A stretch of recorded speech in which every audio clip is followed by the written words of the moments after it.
हाँ जी 8th class अज असी अपना सैकेंड लैसन पढ़ांगे जी मेन बुक है अपनी वह तो लैसन का नाम है इंडिया ऑफ माई ड्रीम्स मेरे सुपनों का भारत। ठीक है, ये महात्मा गांधी जी ने लिखा सी तो वो थोड़े जे इन्होंने मतलब 2-3 पेजिज आपू दिते हुए है बुक के। तो आप पढ़ते हैं। लैसन का नाम है India of my dreams. Everything in India attracts me. Mahatma Gandhi ji की कहते कि इंडिया के जो भी चीज़ है मैनू अट्रैक्ट करती है, अपने वाल खिंचती है। It has everything that human beings with the highest possible aspirations can want. तो कहते इंडिया के वो चीज़ हरेक वो चीज़ है जी एक ह्यूमन बीइंग एक इंसान चाह सकता है अपनी लाइफ के। I feel that India's mission is different from that of others. मैनू ये महसूस होंदा है कि इंडिया का मिशन बहुत ज़्यादा डिफरेंट अलग है दूजे लोगों तो। India is fitted for the religious supremacy of the world. तो इंडिया के जोड़ा भी लोग है उन्होंने अपना रिलीजन कोई भी मनण का अधिकार है।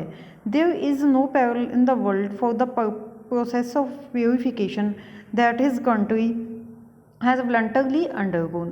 तो इंडिया के कला इंडिया ही है, इनू छड्ड के होर किसी देश में ये चीज़ नहीं हैगी कि किसी ने वलंटरली अपना मतलब शहीद होए होण लोग अपनी आज़ादी के लिए।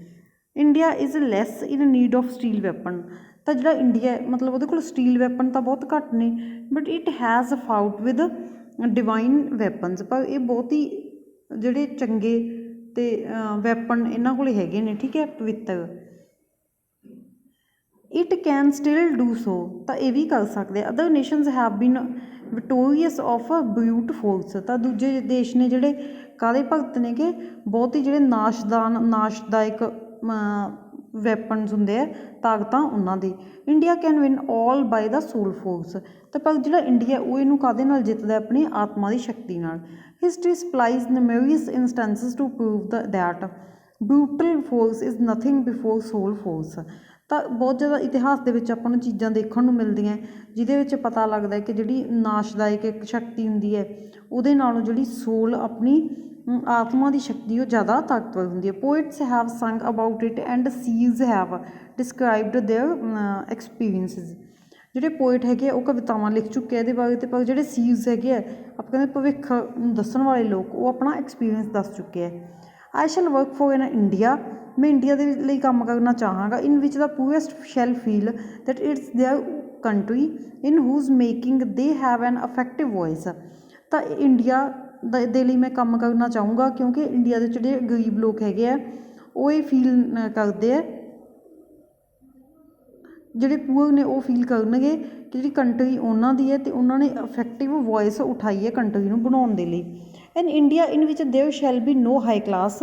एक यह जा इंडिया जिहदे कोई अपर क्लास नहीं होगी, कोई लो क्लास नहीं होगी। And India in which all communities shall live in perfect harmony. तो लोग जिहड़ियां भी क्लासिस है, लो क्लास है भावें अपर क्लास, वो लोग ने जोड़े एकता नाल रहणगे उन्हां च।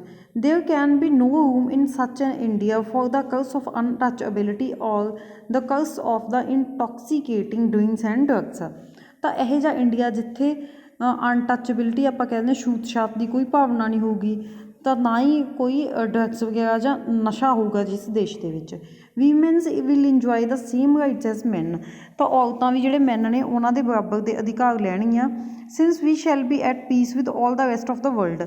तो यह जा देश जिथे अपने देश के संबंध दूजे देशों नाल शांतमई होण। Neither exploiting nor being exploited. ना तो किसी का शोषण करो तो ना ही शोषित होवो। We should have the smallest army imaginable. तो साढ़े को आर्मी भी वो देश जिथे आर्मी घट हो। All interest is not in conflict with the interest of the dumb millions will be scrupulously respected. जोड़े भी साढ़े इंटरस्ट ने गे, ठीक है, साड़ियाँ दिलचस्पियाँ वो कदे भी लड़ाई के तब्दील ना होण ते सारे लोगों के जोड़े भी कोई चीज़ां है उन्होंने रिस्पैक्ट मिले। वैदर फॉरन और इंडीज, भावें वो फॉरन है तो भावें इंडियन है। Personally I hate distinction between foreign and indigenous. Personally मैं जोड़ा भी भेदभाव है इंडियन लोगों च फॉरन लोगों च उन्होंने हेट करदा। This is the India of my dreams. ये इंडिया मेरे ड्रीम्स का। I shall be satisfied with nothing else. मैं किसी होर चीज़ नाल कदे भी सैटिस्फाइड नहीं होवांगा।